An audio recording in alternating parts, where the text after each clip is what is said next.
Hey guys, आज हम देखने वाले हैं कि एक सैलराइज पर्सन अपना इनकम टैक्स रिटर्न कितनी आसानी से फाइल कर सकता है। इसके लिए आपको इनकम टैक्स का पोर्टल incometax.gov.in की जो उनकी वेबसाइट है उस पे आ जाना है और उन पे आते ही आप जैसे एंटर करोगे तो आपको एक राइट हैंड साइड लॉगिन का एक विंडो दिखेगा। इधर आपको लॉगिन पे क्लिक कर देना है। जैसे ही आप लॉगिन पे क्लिक करोगे तो आपको एक यूजर आईडी मांगेगा। अगर आपके पास अपना यूजर आईडी है तो आपका यूजर आईडी पैन कार्ड के जरिए आप लॉगिन कर सकते हैं। अगर आपके पास यूजर आईडी नहीं है तो आप नेट बैंकिंग के जरिए भी लॉगिन कर सकते हैं। अपनी बैंक डिटेल के जरिए भी आप लॉगिन कर सकते हैं। तो हमारे पास लॉगिन के लिए अपना पैन कार्ड है तो हम अपना पैन कार्ड डाल के सीधा लॉगिन करते हैं और जैसे ही कंटिन्यू पे क्लिक करते हैं तो हमको नेक्स्ट एक टिक मार्क करने के लिए एक बॉक्स दिखेगा। उधर टिक मार्क करके हम अपना पासवर्ड डाल देंगे। अगर आपको अपना पासवर्ड याद नहीं है तो आप अपना पासवर्ड को फॉरगॉट पासवर्ड पे जाके भी आप उसको रीसेट कर सकते हैं। फॉरगॉट पासवर्ड के लिए आपको जो आधार कार्ड पे मोबाइल का लिंक होता है, मतलब मोबाइल जो आधार कार्ड से लिंक किया गया है उस पे एक ओटीपी आएगा। वो ओटीपी डाल दो तो आपको इधर से लॉगिन कर सकते हो। जैसे ही आप लॉगिन करोगे तो आपको एक ऐसा विंडो देखने को मिलेगा। सिक्योरिटी रीजन से ये सब हाइड कर दिया गया है। और आपको बता दें कि ये जो हम आज रिटर्न फाइल करने वाले हैं वो असेसमेंट ईयर 2022-23 असेसमेंट ईयर 2022-23 यानी कि फाइनेंशियल ईयर 2021-22 का करने वाले हैं। तो इसके लिए आपको इधर जो ब्लू में दिखता है फाइल नाउ, जैसे ही ये 31 मार्च 2022, इसके नीचे आप देखोगे तो असेसमेंट ईयर 22-23, उसके नीचे फाइल नाउ। तो जैसे ही फाइल नाउ किया तो आपको एक दूसरा विंडो खोल के आपको देखने को मिलेगा। जैसे ही आप इनकम टैक्स रिटर्न आईटीआर आओगे तो उधर 2022-23 करंट ईयर असेसमेंट ईयर एवाई करके आता है, वो सिलेक्ट करना है। इसके बाद ऑनलाइन सिलेक्ट करना है। जैसे ही ऑनलाइन सिलेक्ट करोगे तो हाईलाइट हो जाएगा कंटिन्यू का बटन, कंटिन्यू पे क्लिक करना है।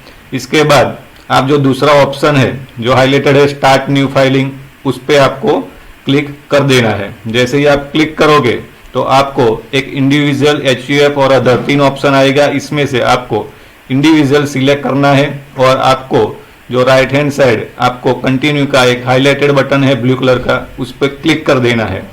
जैसे ही आपने क्लिक किया तो आपको इधर पूछेगा कि भाई आपको कौन सा रिटर्न फाइल करना है। तो आप अगर सैलराइज हो तो आपको ITR 1 फाइल करना होगा। ITR 1 किस किस के लिए है, इधर 2 लाइन में उन्होंने इंफॉर्मेशन दी है कि जो रेसिडेंशियल इंडियन रेसिडेंशियल होगा वो या ITR 1 फाइल कर सकता है, जिसकी इनकम 50 लाख से ज़्यादा नहीं होनी चाहिए, वो सैलराइज पर्सन होना चाहिए, या तो फिर उनकी जो हाउस प्रॉपर्टीज है उनके जरिए उनको इंटरेस्ट रेट मिलता हो वो कर सकता है। और एग्रीकल्चर से जो इनकम आती है जिसकी इनकम 5000 से ज़्यादा ना हो वो ITR 1 फाइल कर सकता है। दूसरी एक टर्म्स दिखाई है उन्होंने कि वो किसी भी कंपनी का डायरेक्टर नहीं हो सकता और उनका जो TDS कटता हो वो 194N अंडर सेक्शन के जरिए न कटता हो, वही बंदा ITR 1 फाइल कर सकता है। अदरवाइज उनके लिए कोई और ITR रहेगा, जैसे कि ITR 2, 3, 4। तो आप सिर्फ ITR 1 सैलराइज पर्सन और इधर जो दिखाई गई टर्म्स एंड कंडीशन है उसको फुलफिल करते हो तो ही आपको ITR 1 फाइल करना होगा, अदरवाइज आपको दूसरा ITR फाइल करना होगा। अगर इसमें सब साफ लिखा है वही कंडीशन वही आपको एक बार पढ़ लेना है ताकि आपको उसके बारे में कुछ और ज़्यादा इन्फॉर्मेशन मिल जाए और आप कोई गलत ITR फाइल ना कर दो, जिसके चलते पीछे से कोई नोटिस वोटिस का जरिया और कुछ माथाकूट न रहे। इसीलिए आप अगर सैलराइज पर्सन हो तो आपको आंख बंद करके ITR 1 फाइल कर देना है। अगर आप फिर भी कंफ्यूजन है कि मुझे कौन सा ITR फाइल करना है तो आप देख सकते हो कि help me decide which ITR file to me proceed, उस पर क्लिक करोगे तो आपका पूरा इन्फॉर्मेशन आ जाएगा कि आप किस कैटेगरी में आते हो। तो आगे हम चलते हैं ITR 1 प्रोसीड, क्योंकि हम पता है कि हम सैलराइज पर्सन है और हमको ITR 1 फाइल करना है। तो जैसे ही हम ITR 1 प्रोसीड करते हैं तो हमारे सामने तीन विंडो हमारे सामने फॉर्म खुल के जो आ गया है उसको तीन पार्ट में डिवाइड किया गया है और हमको कौन कौन से डॉक्यूमेंट लगने वाले हैं वो भी इधर दिखाया गया है। जैसे कि फॉर्म 16 हाउस रेंट की रिसीट है, इंटरेस्ट सर्टिफिकेट्स हो गया, LIC का प्रीमियम हो गया। और इधर जैसे ही कंटिन्यू किया तो आपको पूछता है कि भाई आपको ये इनकम टैक्स फाइल क्यों करना है। तो सबसे पहला ऑप्शन जो है वो आपको सिलेक्ट करना है। वो बताता है कि आपकी जो इनकम है वो 2.5 लाख से ज़्यादा है, इसीलिए आप वो इनकम टैक्स के क्राइटेरिया में आते हो, इसीलिए आपको रिटर्न फाइल करना है। तो सबसे पहला ऑप्शन जो है उसको सिलेक्ट करके सीधा आपको राइट हैंड साइड जो नीचे एक हाईलाइटेड बटन कंटिन्यू का है उस पर क्लिक कर देना है। जैसे ही आप कंटिन्यू पे क्लिक करोगे तो एक पॉपअप विंडो आएगा। पॉपअप विंडो बहुत इंपॉर्टेंट है, ये वो कहना चाहता है कि इनकम टैक्स डिपार्टमेंट के पास आपकी सारी डिटेल्स पहले से अवेलेबल है, इसके बेसिस पे उन्होंने फॉर्म फिलअप करके ही रखा है। प्री फिल्ड डिटेल्स आपके इनकम टैक्स पोर्टल पे है। आप जब भी फाइल ये डिटेल ऐड करो तो एक बार अपना जो फॉर्म 16 है, फॉर्म 26 AS है, उसके साथ वेरीफाई करो। अगर कुछ डिफरेंस मिलता है तो आप उसको चेंज करो, अदरवाइज आप कंटिन्यू करके सीधा आप आगे जा सकते हो। जैसे ही आप ओके करोगे तो आपको देखने को मिलेगा कि इधर ये जो फॉर्म है उसको तीन पार्ट में डिवाइड कर दिया गया है। पहला आता है वैलिडेट रिटर्न, दूसरा आता है confirm your return summary and तीसरा आता है वेरीफाई एंड सबमिट।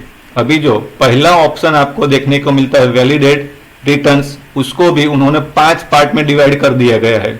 तो ये जो 5 पार्ट है, पर्सनल इंफॉर्मेशन है, ग्रोस टोटल इनकम है, उसके बाद आता है टोटल डिडक्शन, टोटल पेड, और ये जो 5 आइटम आप डाल दोगे तो ये आपका 90 to 95% काम खत्म हो जाएगा। 2 और 3 सिर्फ 5% का ही काम है। मेन जो काम है वो पहले सेक्शन में जो 5 पार्ट दिया है वही इंपॉर्टेंट है, वो भर दिया तो मान लो कि आपका ऑलमोस्ट आपने रिटर्न फाइल कर दिया है, ऐसे बराबर है। तो आपको सिर्फ पहला जो 5 है उसमें ही ध्यान देना है और आपको एक बार जो प्री फिलेड डेटा है उसको फिजिकल कॉपी से एक बार वेरीफाई कर देना है। तो सबसे पहले आप देखोगे तो पर्सनल इंफॉर्मेशन का विंडो खुल के आता है। तो आप जैसे ही पर्सनल इंफॉर्मेशन उसके बाद सब देखोगे तो वो हाइड दिखता है। वो हाइड इसीलिए दिखता है कि जब तक आप पर्सनल इंफॉर्मेशन यानी कि पहला फुलफिल नहीं करोगे तब तक दूसरा नहीं खुलेगा, दूसरा नहीं करोगे तीसरा नहीं खुलेगा, उसके बाद ही वो अगला अगला खुलता जाएगा। इसीलिए सर आपको लाइन बद ही वो फॉर्म फिलअप करवाएगा। आप बीच में से कुछ भी करना चाहो तो नहीं कर सकते हो, आपको लाइन बंद ही जाना पड़ेगा। इस वेबसाइट को इसी तरह से उसने डिजाइन किया गया है। तो पर्सनल इंफॉर्मेशन जो लिखी है उस पर हम क्लिक करके देख लेते हैं कि इसके अंदर क्या क्या इंफॉर्मेशन भरनी है हमको। पर्सनल इंफॉर्मेशन पे क्लिक करेंगे तो सबसे पहले प्रोफाइल दिखेगा, जिसमें पहला आपका नाम, सरनेम, पान नंबर, वो सब सिक्योरिटी रीजन से हमने इधर सबको ब्लर करके रखा है। उसके बाद आप नीचे देखोगे तो आपको कॉन्टैक्ट इंफॉर्मेशन दिखने को मिलेगी, एड्रेस है, मोबाइल नंबर है, ईमेल एड्रेस है। तो वो सब आपको पर्सनल इंफॉर्मेशन में देखने को मिलेगा। इधर आपको कुछ भी एडिट करना हो तो भी आप कर सकते हो। और फाइलिंग सेक्शन में आप जाओगे तो आपको पूछेगा कि आप कहाँ जॉब करते हो, जो सेंट्रल गवर्नमेंट हो, स्टेट गवर्नमेंट हो, पब्लिक सेक्टर हो या फिर पेंशनर हो। अगर आप प्राइवेट सेक्टर में जॉब करते हो तो आपको अदर्स पे क्लिक करना है और इस पे क्लिक करते ही आपको जैसे ही आपने क्लिक किया तो आपके पास 4 ऑप्शन खुल के आएगा। अगर आप 31/7/2022 से पहले फाइल करते हो तो आपको ये पहले वाला ऑप्शन सिलेक्ट करना है, और अगर ये जो आप डिले हो जाते हो और 31 के बाद आपको फाइल करना हो तो आपको ये जो दूसरा ऑप्शन दिखता है 139/4 करके, उस पर आपको क्लिक करना है। तो आप जैसे ही नीचे आओगे तो आपको 2 ऑप्शन यस और नो का देखने को मिलेगा। उसमें ये बोल रहा है कि are you option for new tax regime. आपको पता होगा कि टैक्स रीजन 2 टाइप्स के, बनाए हुए, एक पुराना वाला और एक नया वाला। पुराना वाला जो है उसमें कुछ डिडक्शन और अलाउंसेस दिए जाते हैं, जबकि नए वाले में कुछ डिडक्शन और अलाउंसेस नहीं दिए जाते हैं। हालांकि उनका स्लैब जो है वो कम होता है पुराने वाले से कंपैरिजन में। पर पुराने वाले में क्या होता है कि आपकी जो नेट इनकम है उसमें जो टैक्सेबल अमाउंट होता है उस पर ही टैक्स लगता है, जबकि नए वाले में आपकी जो ग्रॉस इनकम है उस पर टैक्स लगता है। तो आप अपने हिसाब से देख लीजिए कि आपको पुराना वाला और नया वाला कौन सा स्लैब सूटेबल होता है, किसमें आपके टैक्स पे करने की अमाउंट जो है वो कम आ रही है, उस हिसाब से आप भर सकते हैं। तो आप इस फॉर्म में हम देखते हैं और हमने पहले से ही चेक करके रखा है कि हमारा इस फॉर्म के मुताबिक पुराने वाले जो टैक्स स्लैब है उसमें हमको ये पुराना वाला स्लैब सूट होता है, इसीलिए हमने इधर नो कर दिया है कि हमको पुराने वाले स्लैब्स के जरिए जाना है। इसके बाद नीचे की ओर आओगे तो आपको बैंक डिटेल्स देखने को मिलेगी। बैंक डिटेल्स आपके पास जितने भी बैंक्स अवेलेबल है, आपके जितने भी बैंक्स में अकाउंट है वो सब डिटेल्स आपको इधर फिलअप करने की है। आपके पास जितने भी अकाउंट्स है वो अकाउंट की डिटेल्स इधर डालने की है। आपके पास 2 हो, 4 हो, 6 है, जितने भी अकाउंट्स है आप इधर आप मेंशन कर सकते हो।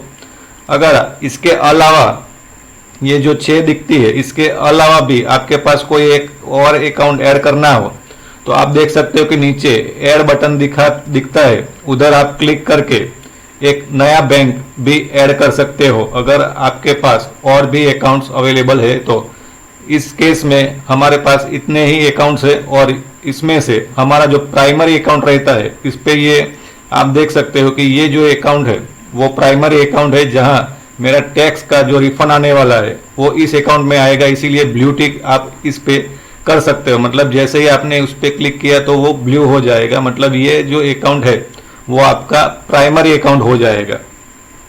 तो जिस भी अकाउंट पे आप क्लिक करोगे, मतलब जिस अकाउंट में आप रिफंड लेना चाहते हो उधर आपको ये ब्लू टिक वाला कर देना है, ताकि आपका जो रिटर्न भरने के बाद जो टैक्स से रिफंड आएगा तो वो उस अकाउंट में आएगा। बैंक डिटेल वेरीफाई करने के बाद आपको नीचे आ जाना है और आप राइट हैंड साइड में जो कंफर्म बटन हाईलाइटेड है ब्लू कलर से उस पर क्लिक करना है।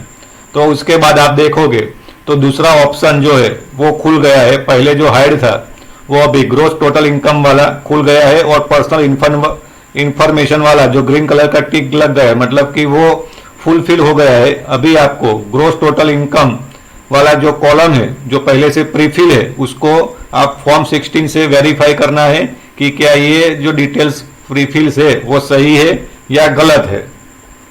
तो आइए हम ग्रोस टोटल इनकम को ओपन करके देख लेते हैं। तो इसमें आपको यस और नो में जवाब देना होता है और ऐसे करके नीचे आ जाते हैं, और अगर आपको स्किप करना है तो भी कर सकते हैं, क्योंकि यही ऑप्शन यही डिटेल्स आपको आगे भी भरने को मिल जाएगी। तो सबसे पहले इनकम फ्रॉम सैलरी, तो इस पे आ जाते हैं और एडिट जो लिखा है उधर हम क्लिक कर देते हैं और हमारा जो फॉर्म 16 का पार्ट बी जो होता है उनसे हम जो ये इधर प्रीफिल डेटा है उनको हम वेरीफाई करेंगे। एनुअल इंफॉर्मेशन स्टेटमेंट, तो AIS, तो ये 3 चीजों की जरूरत पड़ेगी आपको। अगर ये प्रीफिल डेटा नहीं मिलता है तो आपको उन 3 डॉक्यूमेंट के जरिए मैन्युअल फिलअप करना पड़ेगा। अगर प्रीफिल डेटा है तो आपको क्रॉस वेरीफाई करना पड़ेगा कि भाई ये जो डेटा प्रीफिल है वो आपके फॉर्म 16 पार्ट बी के मैच होता है कि नहीं होता है। अगर आपको जो इधर प्रीफिल डेटा मिलता है, अगर प्रीफिल नहीं है तो आपको मैन्युअली डाटा फिल करना पड़ेगा। अगर प्रीफिल डाटा पहले से ही फिल किया हुआ है तो आपको फॉर्म 16, फॉर्म 26 AS और एनुअल इंफॉर्मेशन स्टेटमेंट AI तीनों डेटा आपको एक दूसरे से मैच करना पड़ेगा, उसके बाद आप आगे बढ़ सकते हो। अभी जो आप इधर देख रहे हो कि सैलरी एज पर सेक्शन 17/1, तो आप इधर आई बटन पर क्लिक करोगे तो आपको एक पॉपअप विंडो ओपन होगा जिसमें दिखाया गया है कि फॉर्म 16 इस तरह से दिखेगा और कहां से आपको ये डेटा वेरीफाई करना है।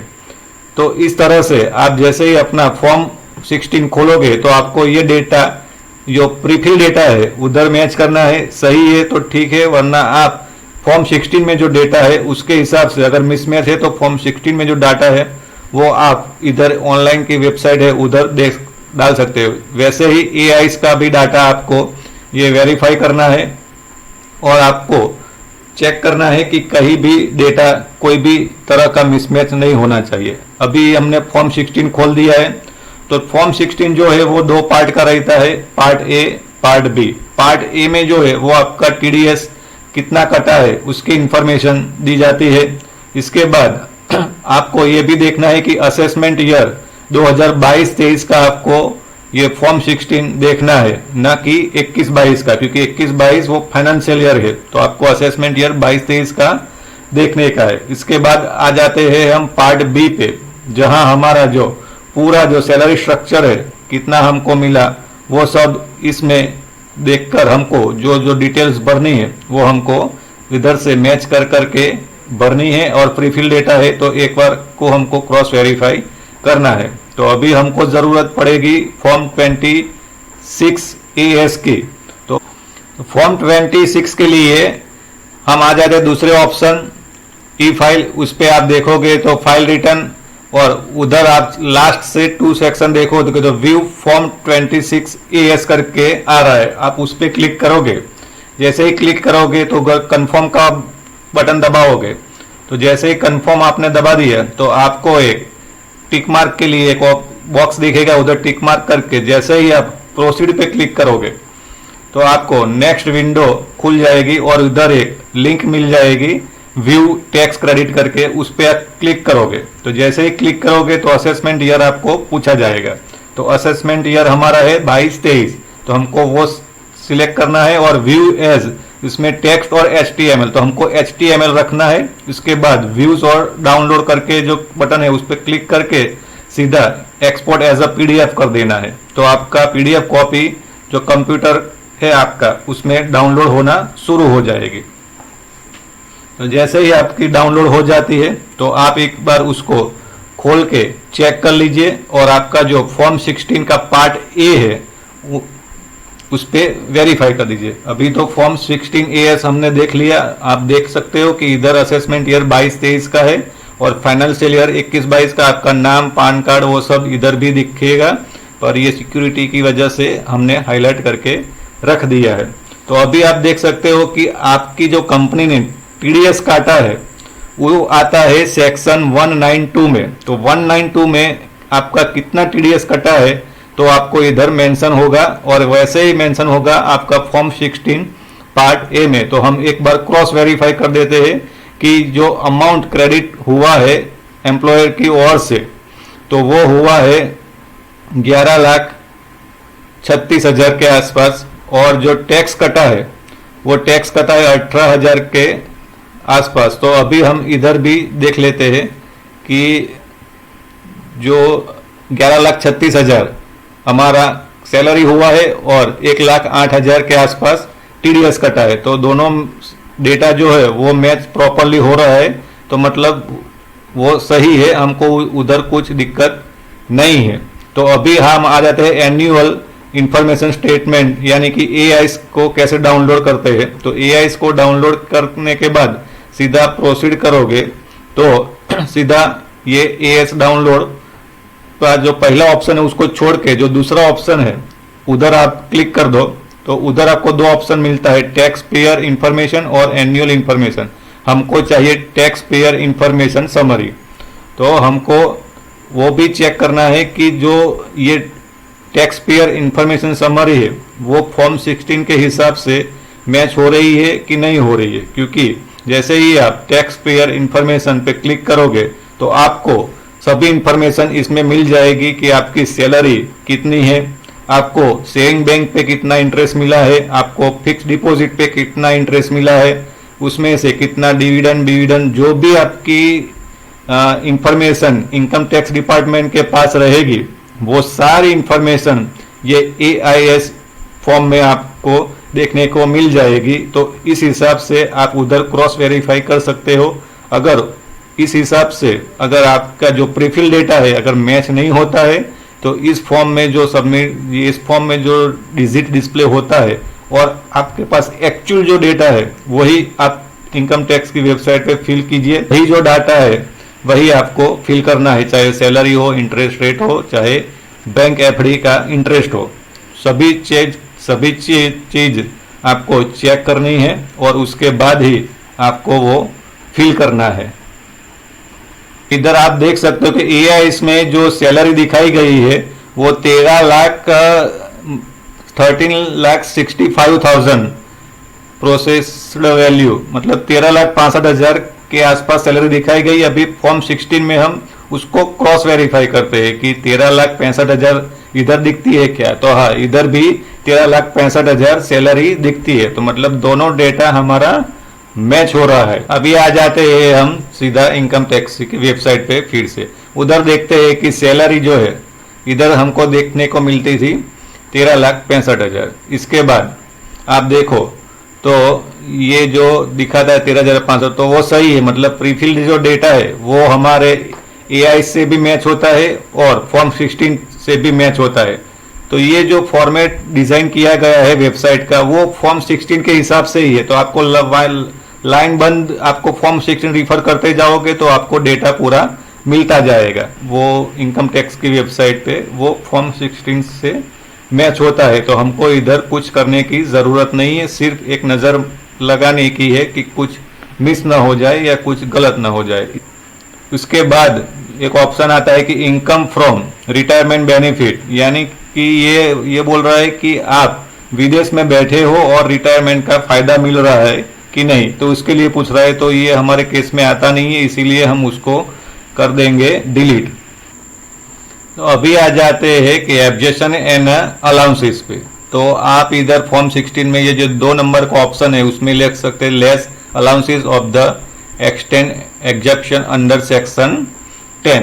तो इधर आप देख सकते हो कि जो ट्रैवल पची डेबिट वो सब 0 है, पर ये होम रेंट अलाउंसेस दिखाया गया है और हम इनकम 1,78,000 के आसपास 1,78,000 के आसपास ये हमको देखने को मिलता है। तो अभी हम वेबसाइट पे भी आ जाते हैं तो देखते हैं कि section 10/13 allowance the expand your house rent, हाँ तो वो भी 1,78,000, तो वो भी डेटा सही है।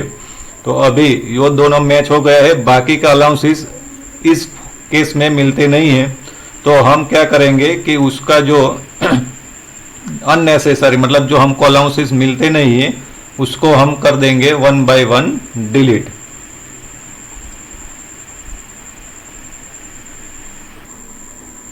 अगर मान लीजिए कि कोई अलाउंसेस फॉर्म 16 में दिख रहा है और इनकम टैक्स की वेबसाइट पे दिख नहीं रहा है, अभी मान ले कि ट्रैवल अलाउंसेस इधर मान लो कि 5,000 दिखता है और इधर नहीं दिखता है, तो आपको यहां से ऐड भी कर सकते हो और सिलेक्ट करके आप अलग अलग जो ऑप्शन है उसमें से ट्रैवल अलाउंसेस सिलेक्ट करके अलग अलग ऑप्शन है उनमें से ये ट्रैवल अलाउंस का भी ऑप्शन है, तो आप उधर को सिलेक्ट करते तो आपको इधर देखने को मतलब एडिट करने का मिल जाता है। लेकिन हमारे केस में वो अलाउंसेस है नहीं, इसीलिए हम 1 by 1 सब डिलीट कर देंगे।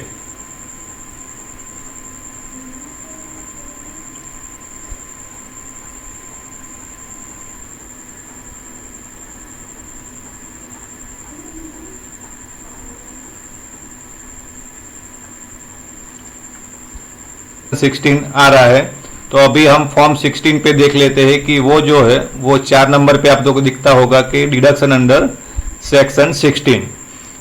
तो इधर स्टैंडर्ड डिडक्शन जो आता है वो हर एक को मिलता है 50,000 का। तो उधर देख लेते हैं कि इधर भी 50,000 है, तो कोई दिक्कत नहीं है, दोनों डेटा मैच हो रहे हैं। दूसरा आता है एंटरटेनमेंट अलाउंसेस जो है 0 और टैक्स ऑन एम्प्लॉयज जो हम बोलते हैं प्रोफेशनल टैक्स, वो भी इधर 0 देखने को मिलता है। तो इधर भी 0-0 मैच हो गया है।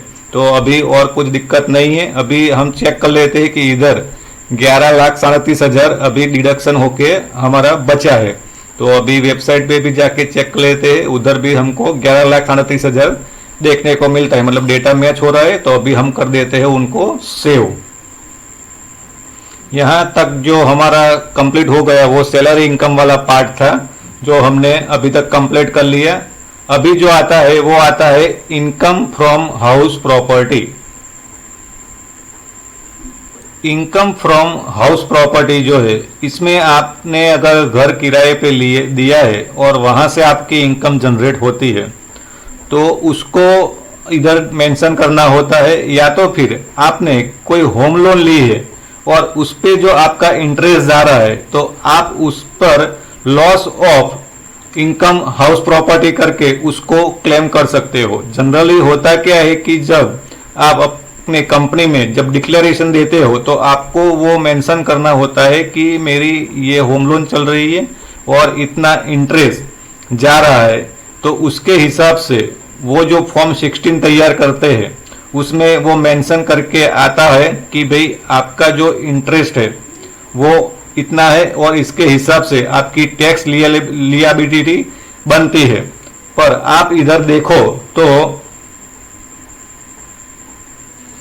इस केस में जिसका ये आईटीआर फाइल कर रहे हैं उन्होंने एक होम लोन लिया है और अभी इसका कैसे हम रिफंड लेंगे उसका देखते हैं कि फॉर्म 16 में आ जाते हैं और इधर हम देखते हैं कि income from house property report by the employ, इधर हमको 0 दिखाता है। इसका मतलब क्या है कि ये जो आईटीआर भर रहे हैं जिसका, उन्होंने अपनी कंपनी को नहीं बताया है कि उन्होंने होम लोन लिया है, जिसके चलते उसका बेनिफिट फॉर्म 16 में डिस्प्ले नहीं हो रहा है। तो ऐसे केसेस में आप आईटीआर की जो वेबसाइट है जिस पे हम आईटीआर फाइल कर रहे हैं उसमें हम मैन्युअली कैसे फिल करेंगे और उसका रिफंड कैसे लेंगे, तो ये भी हम आज सीख लेते हैं। आपको जो एक प्रूफ रहता है जो बोलते हैं आपको सर्टिफिकेट फॉर इंटरेस्ट, तो आप इसमें देखोगे कि 3,51,000 का इन्होंने इंस्टॉलमेंट भरा है, जिसमें से प्रिंसिपल अमाउंट 78,000 और 2,72,000 के आसपास इंटरेस्ट हुआ है।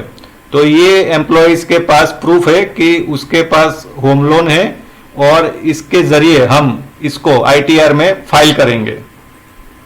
हालांकि आपको जो ये प्रूफ है वो सबमिट करने की जरूरत नहीं है। अगर इनकम टैक्स डिपार्टमेंट की टीम वेरीफाई करते वक्त उनको अगर लगता है कि कुछ डाउट है तो ही वो आपसे मांग सकते हैं, उस टाइम आपको सबमिट करना जरूरी है। अदरवाइज अभी सबमिशन की कोई जरूरत नहीं है और आगे भी शायद नहीं पड़ सकती है। आप देख सकते हो कि 78,000 जो है वो एटीसी में कवर होता है और ये 2,72,000 है वो हम आईटीआर में रिफंड के लिए अप्लाई कर सकते हैं। तो अभी हम आ जाते हैं वो आईटीआर के पोर्टल पे।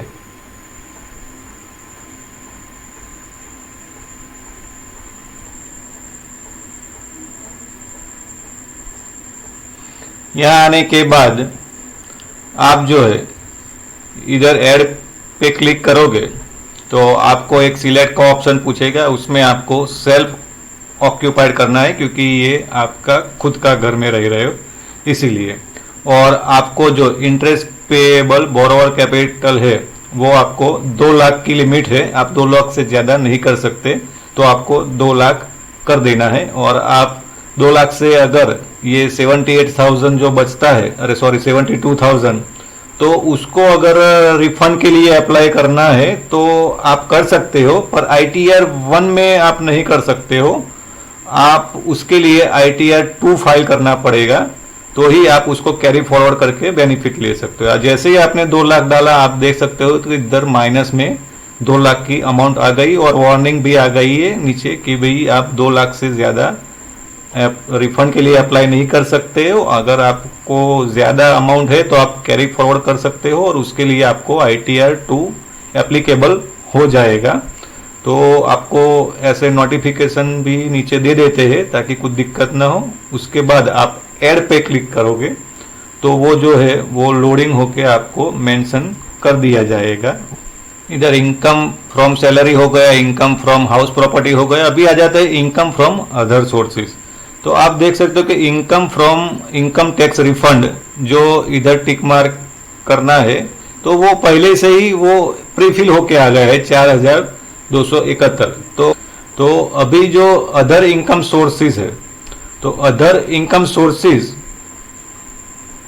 में आप देखो तो और क्या क्या आता है, तो कि सेविंग्स बैंक्स का जो इंटरेस्ट है वो भी आता है, और बैंक का जो एफडी है वो भी आता है। तो जब हमने 26AS फॉर्म देखा था, तो उसमें हमने देखा था कि सेविंग्स बैंक से भी हमको इनकम हो रहा, मतलब इंटरेस्ट आ रहा था, और फिक्स डिपॉजिट पे भी, पर इधर हमको जीरो देखने को मिलता है।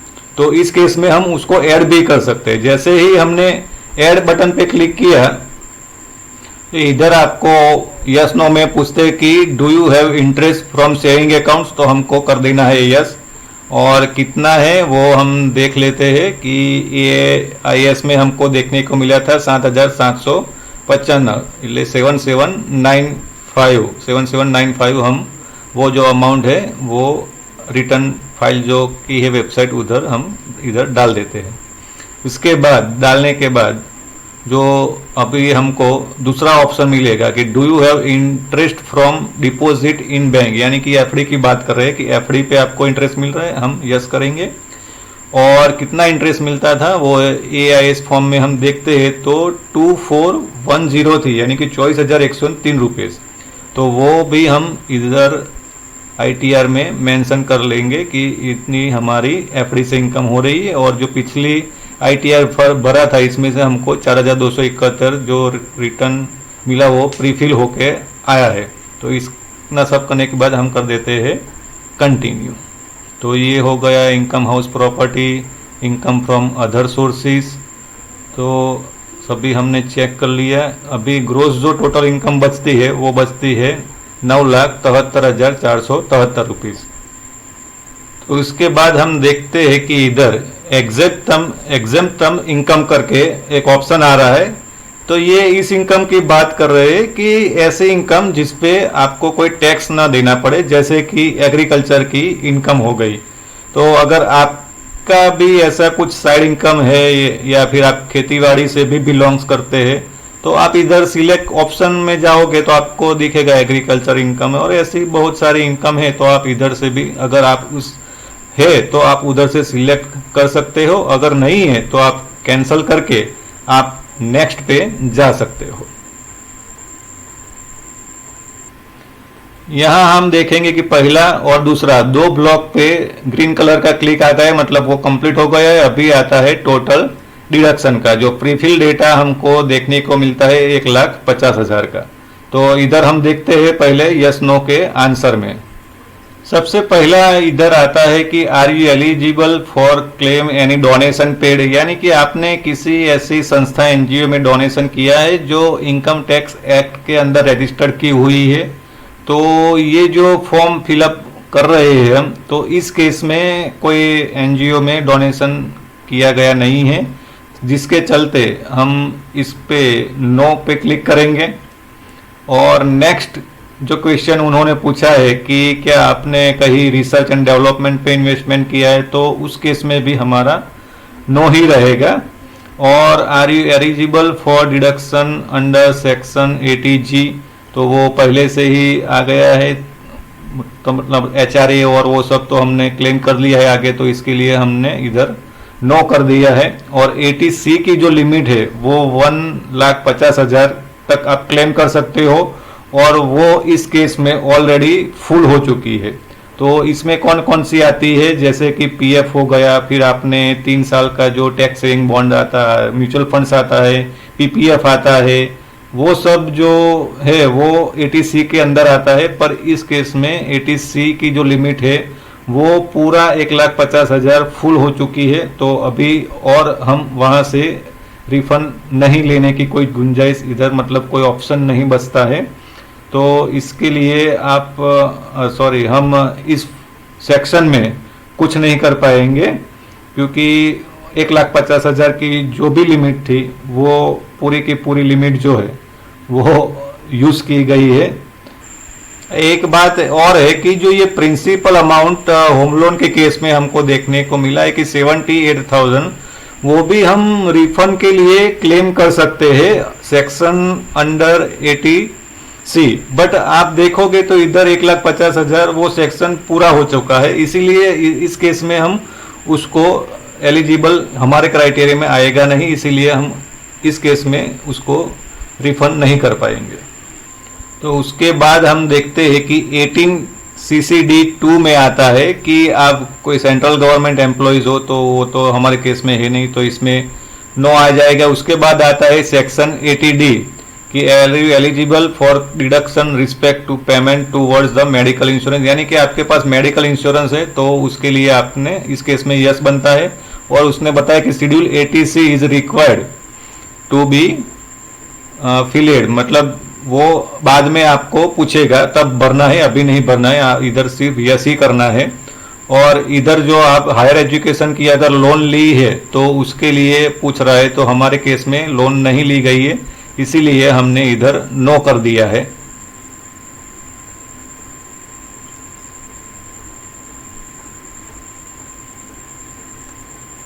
इसमें पूछ रहा है कि आपका जो सेविंग्स अकाउंट है उसमें जो आपको इंटरेस्ट मिल रहा है वो आपको सेक्शन 80 TTA के अंतर्गत लेना है, तो उसमें हम यस करेंगे। और उसमें बताया गया कि schedule TTA is required to be filed, तो वो भी आपको हमको नेक्स्ट आपको पूछ रहा है कि और भी कुछ है अदर डिडक्शन, तो नो हमारे केस में नहीं है, तो उस पर नो करके हमने आगे कंटिन्यू कर दिया है। तो इधर 80C में तो 1,50,000 फुल है। उसके बाद आ जाते हैं 18D में, इसमें जाएंगे एडिट में। तो एडिट पे जाते ही तो पहला ही ऑप्शन में पूछता है कि आपके घर में कोई सीनियर सिटीजन है क्या, तो अभी तो फिलहाल अभी सीनियर सिटीजन के लिए तो कोई मेडिक्लेम लिया नहीं है, इसीलिए नो कर देते हैं। हेल्थ इंश्योरेंस जो लिया था वो हमने लिया, इसकी डिटेल्स डाल दी है 5,000। और इसके बाद पूछता है कि एनी अदर और पेरेंट सीनियर सिटीजन, तो सीनियर सिटीजन है नहीं, तो इसीलिए हमने भी इधर नो कर दिया है। और आप देख सकते हो कि एलिजिबल अमाउंट 5,000 उस पर कन्फर्म करते और सीधा आ जाते हैं 18TTA पे हम। तो 18TTA पे आ जाते हैं और उधर हम एडिट करके अमाउंट जो है वो डालते हैं। तो सेविंग बैंक का अकाउंट था तो वो हम 18TTA में 7795 जो था वो हम इधर डाल देंगे 7795 और इसको हम सीधा ऐड कर देंगे। तो अभी देख लेते हैं कि जो 18C, 18D, 18TTA तो सारी जो डिडक्शन थी 1,62,000 सब हो गई। अभी कर देते कंफर्म और अभी आप देख सकते हो कि 1 2 3 पे आ गए हैं ग्रीन मार्क्स और अभी आ जाते हैं टैक्स पेड पे। तो टैक्स पेड पे हम जैसे ही क्लिक करेंगे इसमें आपको आ जाना है TDS पे कि इसमें आपको दिखेगा 100 TDS पे कि आपको साल भर में कितनी सैलरी मिली है और इस पे कितना TDS कटा है, तो वो आप इधर देख सकते हो और वेरीफाई कर सकते हो। तो ये जो डेटा आ रहा है वो कहाँ से आ रहा है, तो ये जो डेटा है वो आ रहा है फॉर्म 26ES से, जो एम्प्लॉयर ने आपको सैलरी दी है और जो टैक्स कटा है वो। तो अभी हम फॉर्म 16 से वेरीफाई कर देते हैं वो अमाउंट कि कहीं गड़बड़ तो नहीं है, वो एग्जैक्ट मैच हो रही है कि नहीं हो रही है। तो अभी 11,36,000 के 11,36,103 का आपका सैलरी है और 1,08,000 के आसपास जो आपका टैक्स कटा है। तो फॉर्म 16 के हिसाब से ये जो फिगर है वो एग्जैक्ट मैच हो रही है, मतलब आप सही जा रहे हो, कुछ एडिट करने की ज़रूरत आपको नहीं है। अगर आपका जो TDS में शो कर रहा है सर्टिफिकेट्स में वो और इधर मिसमैच डेटा आ रहा है तो आप लास्ट 3 मंथ का भी ऐड करके देख लीजिए, क्योंकि वो जो TDS ट्रेस की वेबसाइट पे है वो शायद अपडेट होने में टाइम लगता हो, तो वो शायद अलग हो सकता है। इसके बाद आप कंफर्म कर लीजिए। तो ये जो चौथा ऑप्शन था वो भी ग्रीन हो गया है। तो अभी टोटल टैक्स लियाबिलिटी मतलब पांचवें ऑप्शन पे हम आ जाते हैं और पहले से जो प्रीफिल डेटा है उसको वेरीफाई कर लेते हैं। इधर आपको कुछ करना नहीं है, सिर्फ वेरीफाई करना है कि आपकी जो ग्रॉस इनकम है उसमें टोटल जो डिडक्शन हुआ है उसके बाद जो टोटल इनकम आई है वो सही है। इसके बाद tax payable on total income, उसके बाद जो रिडक्शन अंडर सेक्शन 87A और health insurance and education cess, और उसके बाद टोटल टैक्स एंड सेस सब मिला के कितना होता है वो सब इधर आपको मेंशन मिल जाएगा। और balance after the tax relief total 77,621 rupees इसका टैक्स बनता है। तो आप इधर देख सकते हो कि टैक्स जो पे किया गया है वो 1,08,000 है और टैक्स लियाबिलिटी जो बनती है वो बनती है 77,621 रुपीज। मतलब कि टैक्स 1 लाख पे किया गया है और एक्चुअली टैक्स पे करना था 77,000। तो ये मिसमैच डेटा क्यों हुआ? क्योंकि जो ये जिसका हम फॉर्म फिलअप कर रहे हैं उन्होंने, हम पिछला वीडियो मतलब आगे देखा कि उन्होंने जो होम लोन थी वो अपने कंपनी को बताया नहीं था, जिसकी वजह से कंपनी ने उनके सैलरी से वो टैक्स काट लिया था। फिर हमने जब बैंक का जो इंटरेस्ट सर्टिफिकेट है उनके जरिए जब वो डेटा जो था प्रिंसिपल अमाउंट और इंटरेस्ट अमाउंट वो फिलअप किया, इसके लिए उसकी जो लियाबिलिटी थी टैक्स लियाबिलिटी वो कम हो गई। तो अभी हम जैसे ही उसको आगे प्रोसीड पे क्लिक करेंगे तो आगे जो उसको ये जो डिफरेंस मिला तो वो जो रिफंड के जरिए उनको वापस मिलेगा। तो वो आपको इधर प्रोसीड करने के बाद आप देख सकते हो कि you are eligible for refund 30,670 rupees, यानी कि 30,670 रुपया इनकम टैक्स डिपार्टमेंट उनको रिफंड कर देगी। तो अभी आप देख सकते हो कि 3 में से ये एक ना टिक ग्रीन हो गया, मतलब आपका 95% काम कंप्लीट हो चुका है। अभी बस आपको रिव्यू करना है और उसको वेरीफाई करना है तो आपका फॉर्म फिलअप हो जाएगा। तो इधर आप देखोगे तो आपका जो टोटल टैक्स बनता है इतना और इतना आपने पे किया है तो आपको रिफंड मिलेगा इतना, ये सब मेंशन किया है। आप उसके बाद प्रोसीड कर लीजिए। प्रोसीड करोगे तो ये पहला दूसरा 2 ग्रीन हो गया, अभी तीसरा बाकी है। तो इसके बाद इधर सब डिटेल भर के सीधा प्रोसीड पे क्लिक कर दोगे तो वो सीधा आपको सबमिट एंड रिटर्न पे लेके आएगा, जहां आपने जो भी डिटेल फिल किया है वो आपको इधर देखने को मिलेगी। आप जो फॉर्म फिलअप किया है वो सब एक बार चेक कर लेना है कि आपकी ग्रोस सैलरी सही दिखा रही है क्या, अलाउंसेस जो है वो भी सही है क्या, फिर जो डिडक्शन वो भी सही है क्या। इसके बाद आप देखो तो इनकम फॉर हाउस प्रॉपर्टीज, तो वो जो 2 लाख का अमाउंट था वो भी माइनस हुआ है कि नहीं, वो सब आप एक बार इधर चेक कर लेना, ताकि जो एक बार सबमिट कर ले उसके बाद आप उसमें कुछ चेंज नहीं कर पाओगे। और ये जो 30,000 का रिफंड हमने देखा था जो ये होम लोन का अप्लाई करने के बाद, तो वो भी सही आ रहा है कि 30,670 रुपया। और इसके बाद ये जो इम्पोर्टेंट चीज़ है कि ये जो ग्रीन टिक लगा है, मतलब ये 6 बैंक में से कौन सी बैंक में आपको रिफंड मिलेगा, तो जिस बैंक पे ये ब्लू कलर में टिक लगा है उस बैंक में आपका रिफंड आएगा। तो एक बार आपको वो वेरीफाई करना है कि आपको कौन सी बैंक में रिफंड चाहिए, उस पे आपको टिक लगाना है। बाकी सब आप देखते जाओ, सही रहे तो आपको प्रोसीड पे क्लिक करना है। तो प्रोसीड पे क्लिक करोगे तो वो आगे के विंडो में ले जाएगा और उधर लिख कर आएगा कि वैलिडेशन सक्सेसफुल।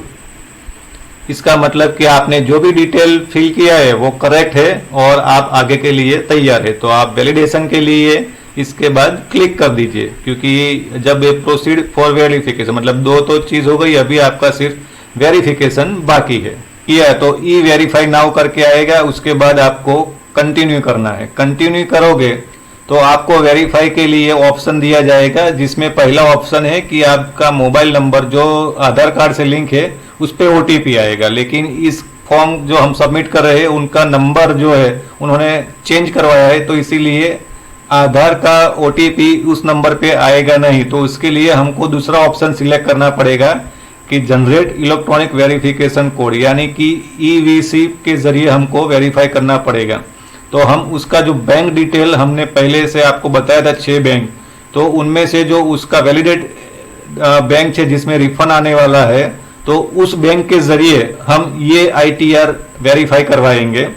तो जैसे ही हम उस पर क्लिक करेंगे तो आपको एक ग्रीन कलर में मैसेज दिखेगा कि you have validated enable EVC on bank account number. तो मतलब आपके मोबाइल पे एक ईवीसी कोड आएगा और आप देखोगे तो नेट बैंकिंग से भी वेरीफाई करवा सकते हो, डीमैट अकाउंट से भी वेरीफाई करवा सकते हो, बहुत सारे ऑप्शन है। तो आप जैसे ही कंटिन्यू करोगे थ्रू बैंक के जरिए तो आपको एक ओटीपी डालने का एक विंडो दिखाई देगा जिसपे EVC has been generated successfully करके आता है, और आपके मोबाइल पे जो ईवीसी कोड आया है आप उसको एंटर करके ई वेरीफाई करोगे। तो जैसे ही आप ई वेरीफाई पे क्लिक करोगे तो कंफर्म सबमिशन ऑफ रिटर्न करके एक मैसेज आएगा। तो यहाँ पे ये मैसेज बोल रहा है कि आप एक बार सबमिट कर दोगे उसके बाद एडिट नहीं कर पाओगे, तो इसीलिए हमने तो सब चेक कर लिया है, तो अभी हम और चेक करने की ज़रूरत नहीं है। तो इसके लिए हम सीधा उसको सबमिट बटन पे क्लिक करके आगे बढ़ेंगे। जैसे ही सबमिट पे डाउनलोड क्लिक करोगे तो आपको लिख कर आएगा you have successfully filled and verified your returns. उसके बाद डाउनलोड का ऑप्शन है, उधर से डाउनलोड करके भी आप देख सकते हो कि असेसमेंट ईयर 2022 टू 23 जो आपने जो डिटेल भरी है उसकी ये सॉफ्ट कॉपी तैयार हो गई है, और इसमें जो हमने डिटेल्स प्री फिल थी उसको जो वेरीफाई किया थे वो सब डिटेल आ रही है। और तो नीचे की ओर आप देखोगे तो इसमें साफ साफ लिखा है कि do not send this acknowledgement to CPC Bangalore, मतलब कि ये सॉफ्ट कॉपी जो है वो आपके लिए है, आपको इसकी हार्ड कॉपी निकाल के बेंगलोर नहीं भेजनी है।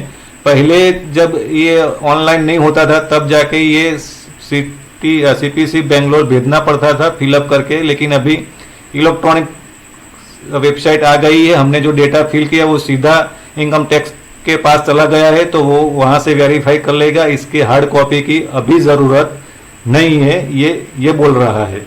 अभी इनकम टैक्स डिपार्टमेंट की टीम इस पे रिव्यू करेगी और 15 दिन से 90 दिन यानी कि 90 डेज के अंदर वो सब वेरीफाई कर देगी। अगर उनको कुछ डॉक्यूमेंट्स की जरूरत रहेगी तो वो आपको ईमेल पे इन्फॉर्म कर देगी, तो आपको वो डॉक्यूमेंट जो है वो सबमिट बाद में करना पड़ेगा। अभी के लिए सब कंप्लीट है, कुछ दिक्कत नहीं है, सब फिलअप हो चुका है।